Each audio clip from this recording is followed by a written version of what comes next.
News, सच जरूरी है। नमस्कार दर्शकों, ये है एमएस न्यूज नेटवर्क और आप देख रहे हैं एमएस न्यूज टीवी। मैं हूं आपके साथ शुभांगी। तो आइए देखते हैं आज की कुछ खास खबरें। महाराष्ट्र, 15 वर्षों सीलिंग का नाम बदला, नई पहचान वीर सावरकर सेतु, सीएम शिंदे का ऐलान। महाराष्ट्र के मुख्यमंत्री एकनाथ शिंदे ने बड़ा ऐलान करते हुए 15 वर्षों सीलिंग का नाम बदल दिया है। अब से 15 वर्षों सीलिंग को वीर सावरकर सेतु के नाम से जाना जाएगा। लंबे समय से इलाके की चर्चा चल रही थी।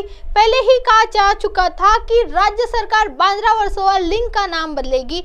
ऐसे में अब वीर सावरकर की 140वीं जयंती पर ही नया नामकरण कर दिया गया है। इस बारे में सीएम का एकनाथ शिंदे का कहना है कि मीडिया से बात करते हुए कहा कि अब से 15 वर्षों सीलिंग को वीर सावरकर सेतु के नाम से जाना जाएगा। ये भी जानकारी दी गई है कि अलग अलग क्षेत्रों में बेहतर काम करने वाले लोगों को वीर सावरकर वीरता पुरस्कार से सम्मानित किया जाएगा। अब सावरकर को लेकर महाराष्ट्र राजनीति में अलग अलग महत्व है। ये एक नाम विवाद खड़े भी कर सकता है और नई नैरेटिव को जमीन पर बदल भी सकता है। भारत जोड़ो यात्रा के दौरान जिस तरह से कांग्रेस नेता राहुल गांधी ने वीर सावरकर को लेकर बयानबाजी की थी, उसके बाद ही राज्य की सियासत में उबाल था। सीएम शिंदे ने 2 गौरव यात्रा निकाल एक बड़ा संदेश देने का लाभ भी किया था। अब उसी कड़ी में जब 15 वर्षों का नाम बदल दिया गया है, तो इसे सावरकर को लेकर हुई नई सियासत के तौर पर देखा जा सकता है। बड़ी बात यह है कि उद्धव ठाकरे से लेकर संजय राउत तो वीर सावरकर के लिए भारत रत्न की बात करते हैं। उनकी तरफ से पीएम मोदी से भी इसकी अपील की गई है कि इस बीच जब नाम बदल सावरकर किया तो विपक्षी पार्टियों के लिए इसका विरोध करना आसान नहीं रहने वाला है। आइए बढ़ते हैं अगली खबर की तरफ। अगर दम है तो पीएम मोदी, उद्धव ठाकरे गुट का सावरकर पर बड़ा बयान, सीएम शिंदे पर बोला हमला। शिवसेना सांसद विनायक राउत ने मुख्यमंत्री एकनाथ शिंदे की आलोचना की है। मुख्यमंत्री एकनाथ शिंदे को उद्धव ठाकरे नाम से जलन होती है। मोदी का भक्त बन चुके हैं शिंदे गुट के पास।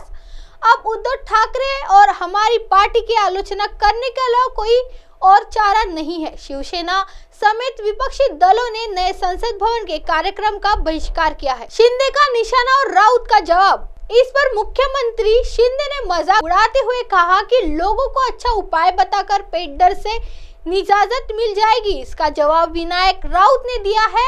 उन्होंने चुटकी लेते हुए कहा, जमाल गोटा देना छोड़ दो। रत्नागिरी में शासन आज्ञाधारी कार्यक्रम की एक बैठक हुई। अगर लोग इस बैठक को छोड़ देते तो अगर वे पीछे मुड़कर देखते तो उन्हें पता होता कि लोगों के बीच उनका कितना स्थान है। क्या बोले विनायक राउत? विनायक राउत बोले कि वीर सावरकर जयंती के मौके पर संसद भवन के कार्यक्रम के बारे में पूछे जाने पर विनायक राउत ने कहा, एकनाथ शिंदे को याद रखना चाहिए कि बीजेपी ने सावरकर को खुश करने को ठेका नहीं ले रखा है।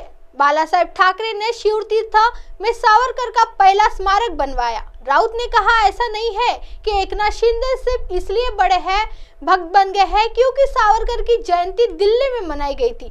हम शुरू से ही सावरकर को भारत रत्न देने की मांग कर रहे हैं। अगर दम है तो प्रधानमंत्री से मिलिए और सावरकर को भारत रत्न देने की घोषणा करने को कहिए। विनायक राउत ने एकनाथ शिंदे को चुनौती दी है।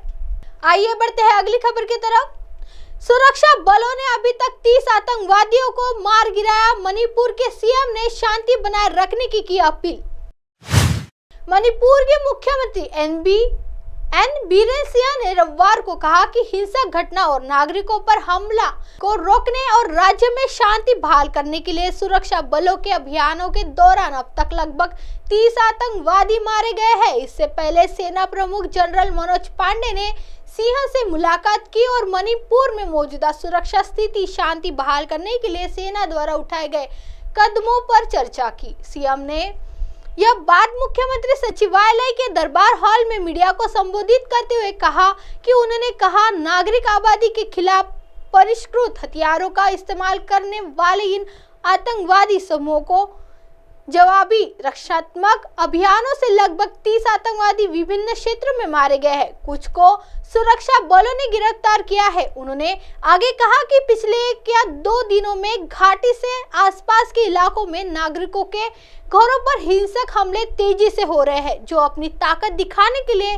सुनियोजित और सिलसिलेवार लग रहा था कि कड़ी निंदा है, खासकर जब राज्य मंत्री नित्यानंद राय राज्य में है।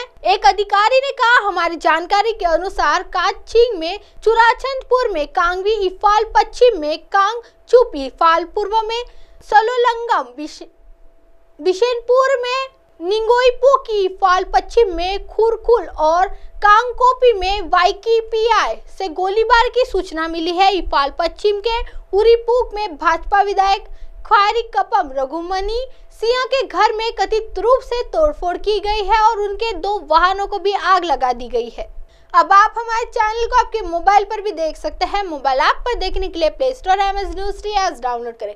इंस्टा, ट्विटर, हाईकुक, फेसबुक और कई सोशल मीडिया के प्लेटफॉर्म पर हमारा चैनल उपलब्ध है। आप इसे यूट्यूब पर भी देख सकते हैं। आप हमारे चैनल को लाइव भी देख सकते हैं www.amsnewzt.com पर। फिलहाल वक्त तो चला है दर्शकों ब्रेक का। ब्रेक से लौटने के बाद देखिएगा देश और दुनिया की तमाम खबरें। बनी रही MS न्यूज़ टी पर। नमस्कार।